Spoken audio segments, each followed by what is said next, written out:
Welcome to the Slop Farm. Enjoy the video. You start by importing raw transactions into raw data right away. Paste CSVs or copy-paste bank lines into date, account code, description, debit, credit columns.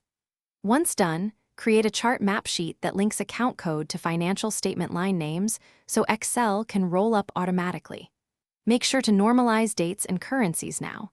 You should also lock header rows and apply table formatting for dynamic ranges. This initial organization prevents mistakes later and speeds up formulas and pivots. Now build the mechanics. On income and balance sheets, use SUMIFs or SumProduct referencing chart map to pull category totals by period so formulas remain readable. Once done, add helper columns in raw data for period and currency conversion with an FX rate lookup. Make sure to freeze column references. Use named ranges and structured table names to simplify formulas. Then create a pivot table to validate aggregates and spot outliers. If numbers differ, trace with filter to examine inconsistent account codes or duplicated entries.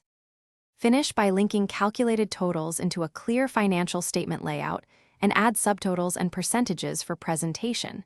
You want the income statement and balance sheet ready to export. Once done, reconcile the trial balance to ensure debits equal credits and the balance sheet balances. Make sure to document manual adjustments in a journal sheet.